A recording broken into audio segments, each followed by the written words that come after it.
ओम शांति। हम बाबा की महान आत्माएं, जिनको बाबा ने लक्ष्य दिया है सर्वगुण संपन्न बनने का।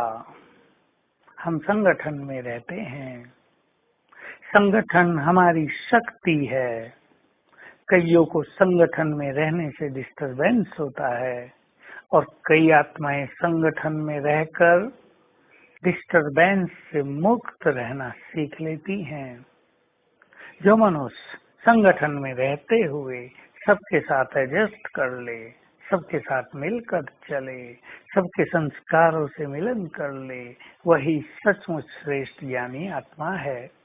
लेकिन जिस मनुष्य को संगठन में डिस्टरबेंस होने लगे, जो अपने को किसी भी संगठन में सेट न कर पाए, जो दूसरों के वचनों से डिस्टर्ब होते रहें, जिनको बहुत फीलिंग आती रहे, जो संगठन में रहते हुए पुरुषार्थ भी न कर पाए, वो श्रेष्ठ ज्ञानी नहीं है।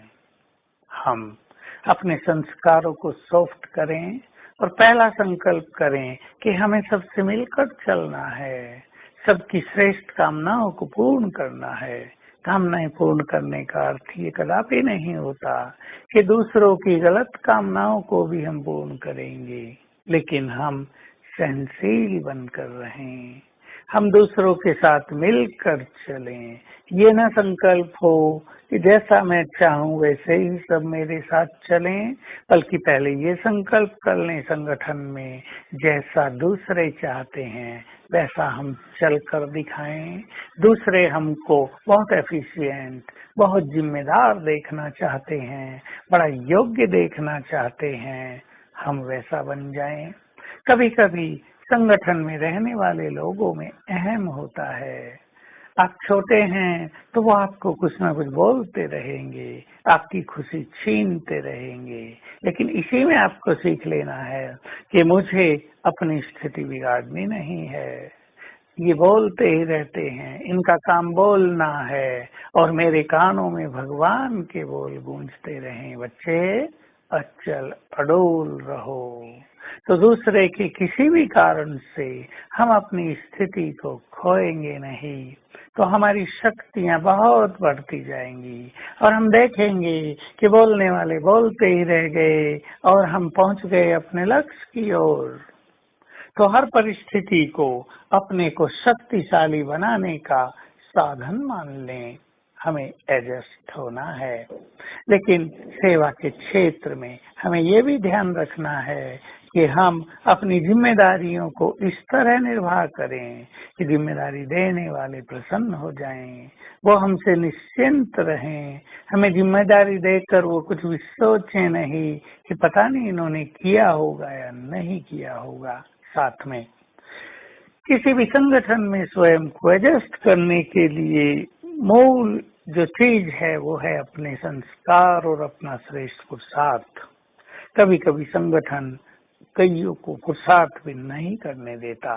कई बड़ों को ये बिल्कुल पसंद नहीं होता कि छोटे भी श्रेष्ठ पुरुषार्थी बने, परंतु हम पुरुषार्थ अंदर ही अंदर बहुत अच्छा कर सकते हैं। अंदर ही अंदर ऐश्वर्य होने का अभ्यास, स्वमान का अभ्यास, कर्म करते हुए योग युक्त रहने का अभ्यास किया जा सकता है।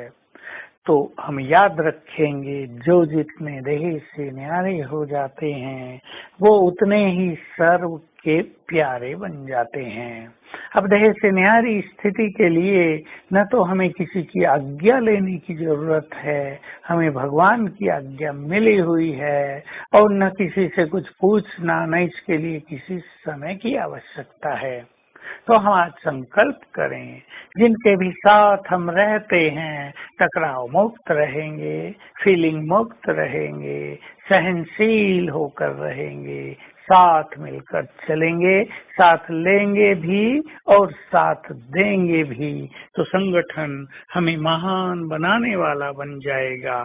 संगठन हमारे अंदर गुण भर देगा, हम सीखते जाएंगे। बस लक्ष्य ये हो कि हमें सीखते चलना है। तो आज सारा दिन ऐसे रिधि होने की ड्रिल करेंगे। मैं आत्मा प्रकृति की कुटिया में विराजमान हूँ। बैठा देखें अपने को इस कुटिया में, मैं तपस्वी कुटिया के अंदर हूँ। फिर इससे निकलकर मैं अपने धाम चली जाती हूँ, वहाँ की शांति को अनुभव करती हूँ और वापिस आ जाती हूँ अपने देह में। तो स्वयं शरीरी होकर आत्मिक स्वरूप में स्थित होकर दूसरों को आत्मा देखने का आज अभ्यास रहेगा। ओम शांति।